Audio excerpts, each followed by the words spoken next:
He came for the land, ready to clear the old cabin and start fresh, but instead found a woman clutching a baby, eyes full of fear and pride. And in that moment, something in him shifted. Because how do you walk away from a home that's already full of heart? Bowen Rigg wasn't looking for trouble when he rode up to the cabin that October morning, just acreage.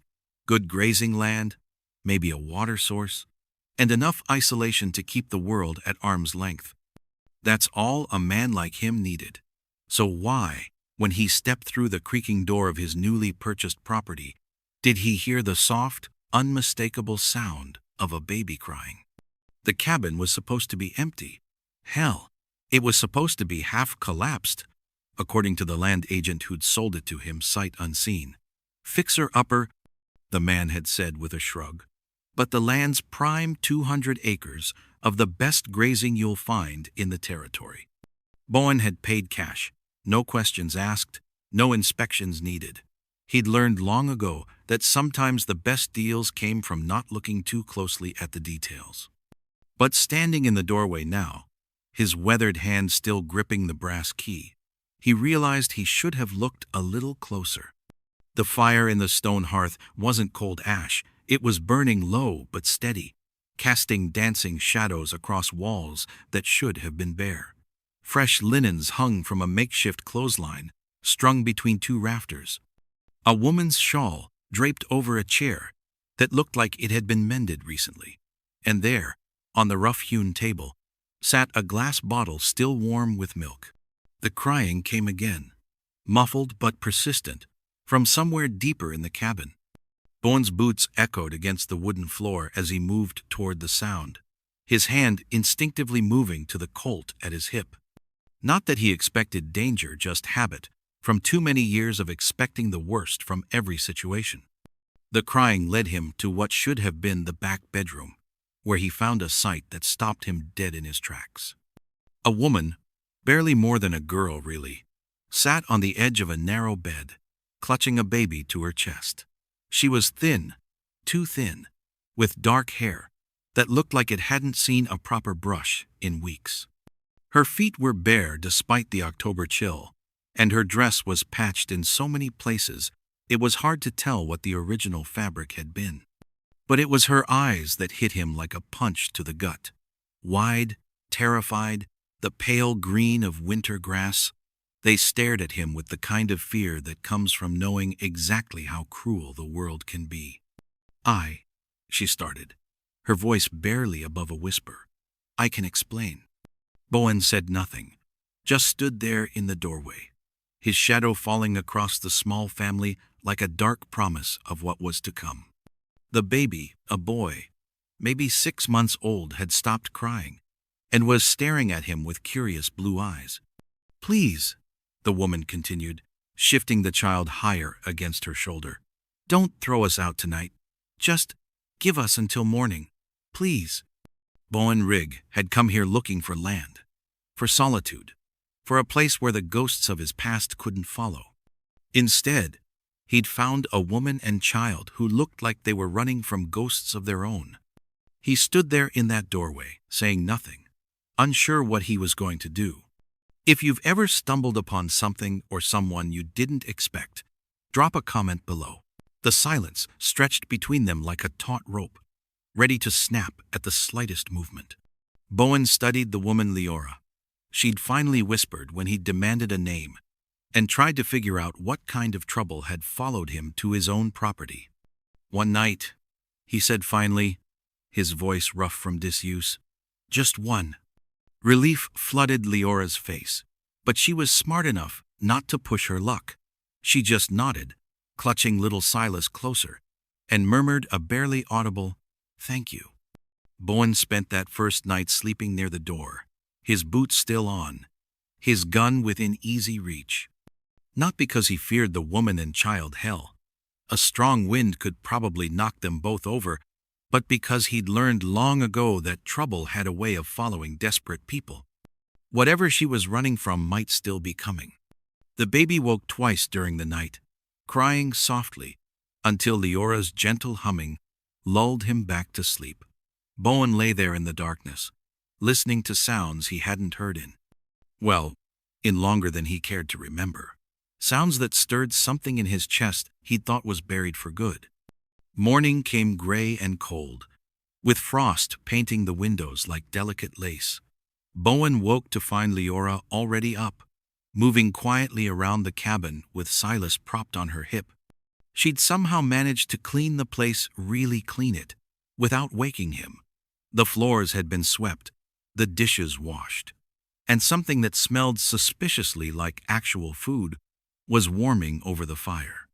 "I made coffee," she said without looking at him, her voice still that careful whisper. "And there were some eggs from the chickens out back. I hope that's all right." Bowen hadn't even known there were chickens. He accepted the tin cup she offered, noting how her hands shook slightly as she passed it to him. The coffee was strong and black, better than anything he'd managed to make for himself in months. "You don't have to explain," he said, settling into the chair across from her. "But I need to know, am I going to have angry men with guns showing up at my door?" Leora's face went pale, and she automatically shifted Silas to her other arm, as if creating a barrier between the baby and whatever memories Bowen's question had stirred up. I hope not," she said. "I thought this place was empty. I thought no one would care if we stayed here for a while. I was going to leave once winter passed, once Silas was stronger for traveling." She was giving him the bare minimum, and they both knew it. But something in her eyes, that bone-deep exhaustion that came from carrying too much fear for too long, made him decide not to push. Not yet, anyway. "I'll be inspecting the property today," he said, standing and setting the empty cup on the table, checking fences, looking at the well. "You do whatever it is you do." He headed for the door, pausing only to grab his hat from the peg where he'd hung it the night before. But as he stepped outside into the crisp morning air, he found himself thinking about the way Leora had hummed to her baby in the darkness, about the careful way she'd served him coffee like she was afraid he might bite her hand. And for the first time in years, Bowen Rigg found himself wondering what it might be like to come home to sounds other than his own footsteps.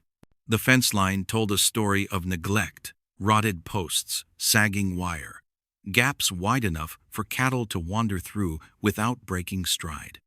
Bowen worked methodically, replacing what needed replacing, tightening what could be salvaged, his hands moving with the easy efficiency of a man who'd been mending things his whole life. But every time Silas cried, and the sound carried clearly across the open land, Bowen's hands would still on whatever task he was working on. The baby had a good set of lungs, that was certain. Strong and healthy, despite how thin his mother looked. The crying would start sharp and demanding, then gradually soften as Leora's voice joined in, humming melodies that seemed to float on the autumn wind. It was during one of these interruptions that the memories hit him, unbidden and unwelcome as always. Margaret's hand on her belly, round and full with promise. "He's kicking," she'd said, laughing as she guided Bowen's calloused palm to feel the movement. Strong like his daddy. But there had been no kicking in the end. No strong baby boy. Just silence where there should have been crying. Emptiness where there should have been life. Bowen shook his head hard, driving the memories back into whatever dark corner of his mind they'd crawled out of. That was 5 years ago. 5 years, 2 territories, and 1,000 miles away from the man he'd been when he'd believed in things like happy endings and families that stayed together. He threw himself back into the work, replacing fence posts with more violence than necessary, as if he could beat the ghosts away with hammer and nails. But when evening fell, and he trudged back toward the cabin, he found himself slowing his pace as he got closer to the warm glow spilling from the windows. Through the glass, he could see Leora sitting by the fire, Silas cradled in her arms while she sang softly. The baby was reaching up with tiny fists, trying to catch the firelight, and Leora was smiling, really smiling, for the first time since Bowen had found them there. Something twisted in his chest, sharp and unexpected. He'd forgotten what it looked like when someone was happy. Really, genuinely happy. not just content or satisfied, but filled with the kind of joy that made everything else fade into the background. He stood there in the growing darkness, watching through the window like some kind of lonely ghost, until Leora happened to glance up and see him. Their eyes met through the glass, and for a moment, neither of them moved. Then she lifted her hand in a small wave, still smiling, and Bowen felt something crack inside him that he'd thought was frozen solid. He spent that second night lying awake again, but this time it wasn't fear keeping him conscious.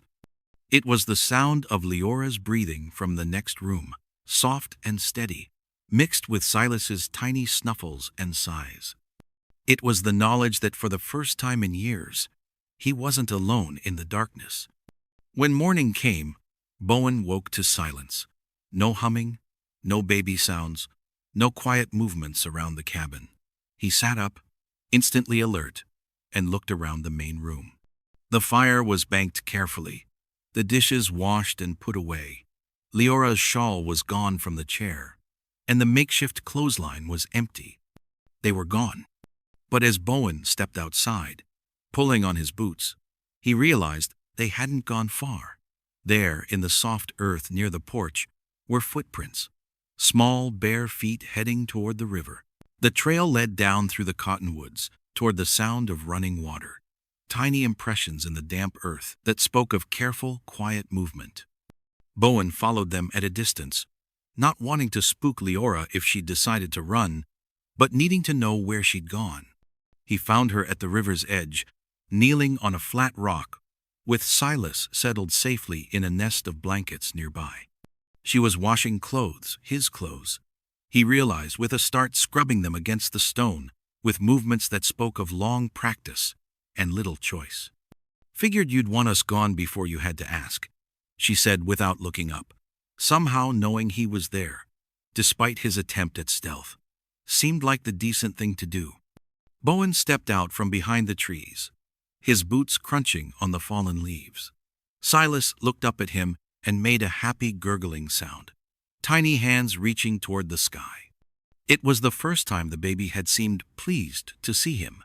"Could have left a note," Bowen said, settling himself on a fallen log where he could watch both of them.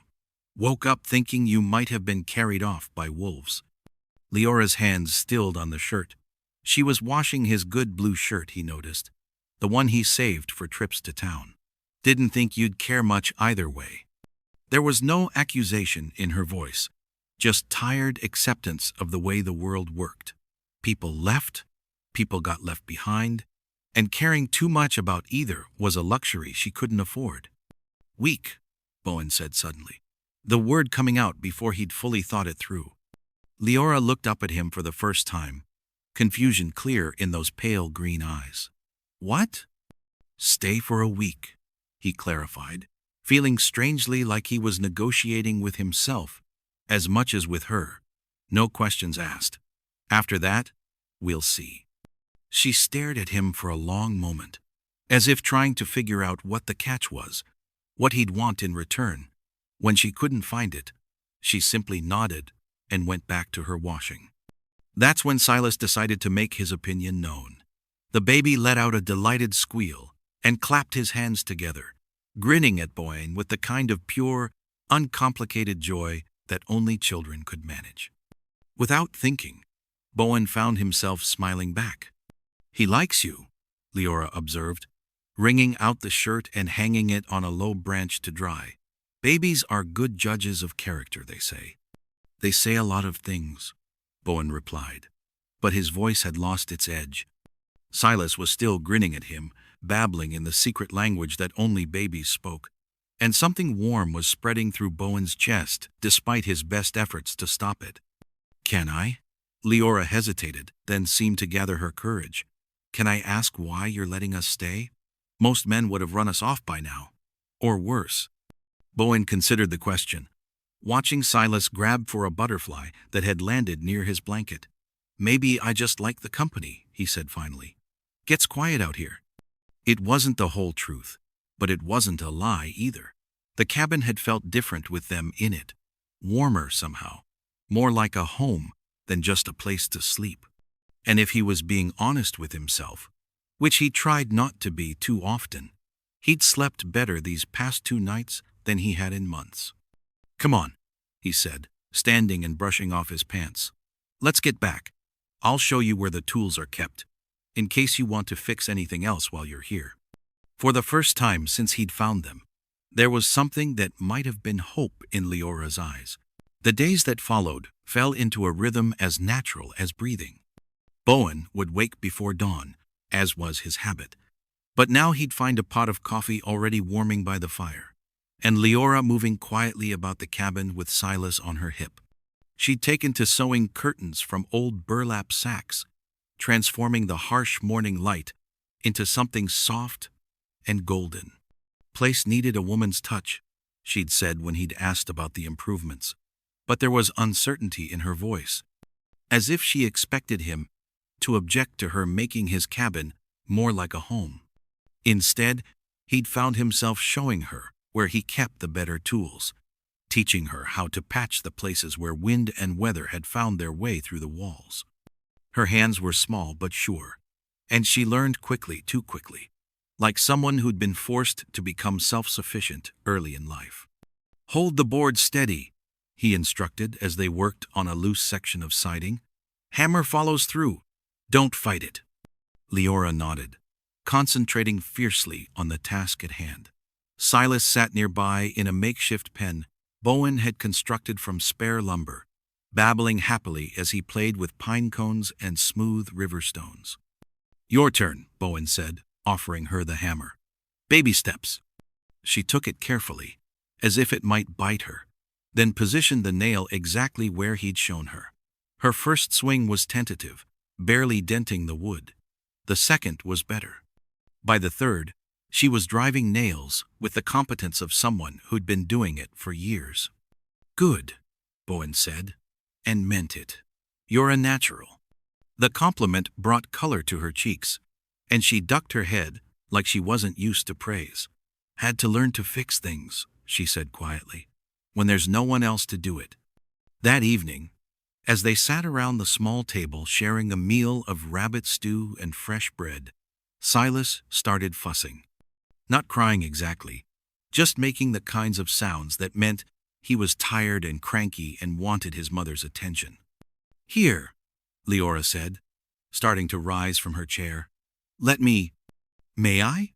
Bowen interrupted, surprising them both. Leora hesitated for a moment, then carefully passed Silas across the table.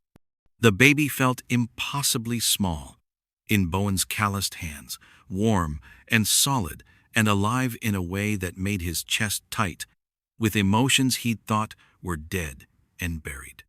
Silas studied Bowen's face with serious blue eyes, then reached up with one tiny fist and grabbed his nose.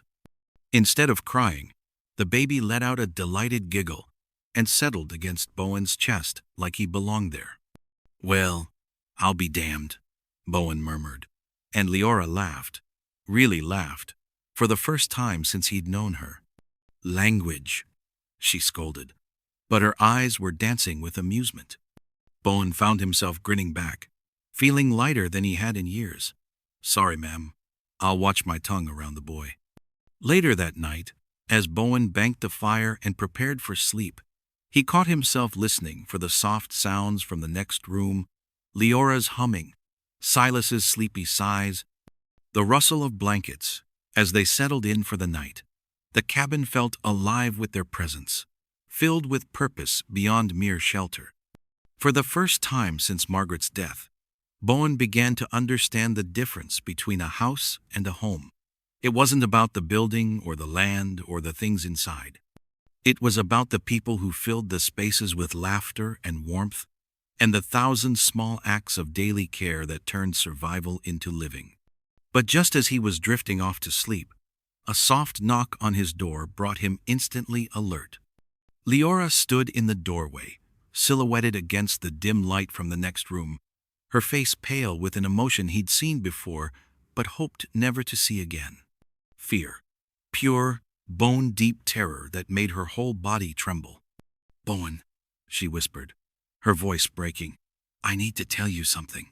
Leora stood in the doorway like a ghost, her nightgown white against the darkness, her hair falling in loose waves around her shoulders. In the dim light, Bowen could see the way her hands shook, the way she kept glancing back toward the room where Silas slept, as if expecting danger to come creeping through the windows.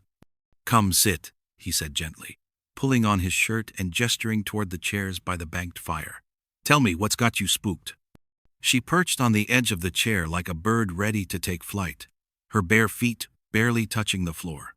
For a long moment, she just stared into the glowing embers, gathering the courage to speak words that had clearly been locked away for too long.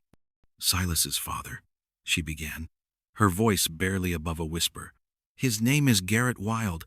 He's not a good man, Bowen. Not good at all." Bowen waited, recognizing the look of someone who'd carried a terrible secret for too long. He'd seen it in his own mirror, often enough to know the weight of unspoken truths. "He owns land up north, near the Colorado border. Big spread, lots of cattle, and hands who don't ask questions about what happens in the main house." Leora's voice got smaller with each word, as if making herself quiet enough might make the memories less real. I worked for him, in the house, and when he decided he wanted more than cooking and cleaning." She didn't need to finish. Bowen could fill in the rest from the way she held herself, the way she flinched when anyone moved too quickly, the careful distance she maintained even when accepting kindness. "When I told him about Silas, he got angry. Said the baby was his property, same as me. Said he'd kill us both before he'd let us leave." Leora looked up at Bowen then, her eyes bright with unshed tears. "So I ran, took what little I could carry, and just ran." "How long ago?" Bowen asked, his voice carefully neutral despite the anger building in his chest. 3 months, maybe 4. I've been moving ever since, staying in abandoned places, trying to get far enough away that he'd give up looking." She laughed, but there was no humor in the sound. "But Garrett doesn't give up. He's got men who know how to track, how to ask the right questions in the right places. It's only a matter of time before—" "No," Bowen interrupted, the word coming out harder than he'd intended. "No, it's not." Leora blinked at him, confusion replacing some of the fear in her expression. "I'm not asking you to protect us," she said quickly. "I know that's not— I don't expect. I just thought you should know. In case he comes here. In case you need to tell him you never saw us." Bowen stood up, moving to the window and looking out into the darkness beyond. The land stretched away in all directions, vast and empty under the star-filled sky. Good land for grazing, for building a life, for raising a family. Land worth fighting for. "You see that rifle over the mantel?" he asked without turning around. Leora nodded, though he couldn't see her. "Used it in the war. Before that, hunting game to feed my family. After the war." He paused, his hands clenching into fists at his sides. "Let's just say I know what needs doing when good people are threatened by bad ones." He turned back to face her, and something in his expression made her sit up straighter. "Tomorrow I'll ride the property lines. Check for signs of anyone who doesn't belong. I'll make sure the rifle's cleaned and loaded." His voice was calm, matter of fact, like he was discussing the weather. "You won't leave unless you want to. And if this Garrett Wilde shows up looking for what he thinks belongs to him, well, he'll find out real quick that he's wrong on all counts." Leora stared at him, tears finally spilling over to track down her cheeks. "Why?" she whispered. "Why would you do that for us?" Bowen considered the question, thinking about the way Silas had grabbed his nose and giggled, about the warmth of Leora's laughter filling the cabin, about how much lighter his heart felt when he came home to sounds other than silence. "Because some things are worth protecting," he said simply, "and some men need killing." The storm rolled in 3 days later, like God's own fury, unleashed upon the earth. Bowen had seen it coming since morning, the way the horses grew restless, the strange stillness in the air, the color of the clouds building on the western horizon like bruises against the pale sky. "Going to be a bad one," he told Leora, as he prepared to make his evening rounds. "Keep the fire banked and the doors barred. I'll be back before full dark." But the storm had other plans. What started as heavy rain turned to sleet, then to driving snow that cut visibility down to mere feet. The wind howled like a living thing, rattling the cabin windows and finding every crack in the walls that Bowen and Leora hadn't managed to seal. Full dark came and went, with no sign of Bowen's return. Leora paced the small cabin like a caged animal, Silas fussing in her arms as if he could sense her growing panic. Every gust of wind that shook the building made her jump. Every creak of settling timber sounded like footsteps on the porch. "He's fine," she whispered to Silas, as much to convince herself as to comfort the baby. "He knows this land. He knows what he's doing." But as the hours dragged on and the storm showed no signs of letting up, Leora began to prepare for the worst. She gathered their few belongings into a bundle, wrapped Silas in every blanket she could find, and waited by the window for any sign of movement in the swirling white darkness. That's when she heard it, not the wind this time, but hoofbeats, heavy and urgent, growing closer despite the storm. Leora's blood turned to ice water in her veins. Bowen's horse had a distinctive gait, light and sure-footed. These hoofbeats were different, heavier, more urgent. Someone else was out there in the storm, someone who knew exactly where they were going. She was reaching for the rifle when the front door burst open in an explosion of wind and snow. A figure stumbled through, tall and solid, bleeding from a gash on his forehead and favoring his left leg. "Bowen, bar the door," he said, his voice rough with exhaustion and pain. "Now." Leora obeyed without question, dropping the heavy wooden bar into place just as Bowen collapsed into the nearest chair. Blood was seeping through his shirt and his hands were shaking, whether from cold or shock, she couldn't tell. "What happened?" she asked, already moving to get clean cloths and water. "Rider on the ridge?" Bowen replied, hissing as she began cleaning the wound on his forehead. "Been watching the place for at least a day, maybe more. When the storm hit, he figured it was his chance to get closer." Leora's hands stilled on the cloth. "Garrett's man?" "Had to be. Soon as he saw me coming, he lit out fast. But not before I got close enough to put a bullet in his horse." Bowen winced as Leora probed gently at the cut on his scalp. "He'll be walking back to wherever he came from, assuming the cold doesn't get him first." "Are you hurt anywhere else?" Leora asked, her voice steadier than she felt. Bowen started to shake his head, then thought better of it. "Took a spill when my horse spooked. Nothing broken, but I'll be sore for a while." As Leora worked to clean and bandage his wounds, Silas began to fuss again, reaching out from his nest of blankets toward Bowen with tiny, grasping hands. Without thinking, Bowen reached back, letting the baby wrap his fingers around one calloused thumb. "That land I bought," Bowen said quietly, watching Silas's serious little face in the firelight. "It ain't worth near as much as the family I found living on it." The words hung in the air between them, heavy with meaning that neither of them was quite ready to examine too closely. But Leora's hands gentled on his wounds, and when she looked up at him, there was something new in her eyes, not just gratitude or relief, but the beginning of something deeper. Something that might, given time and care, grow into love. Outside, the storm raged on, but inside the little cabin, three hearts beat together in a rhythm as old as time itself. The rhythm of family, of belonging, of home.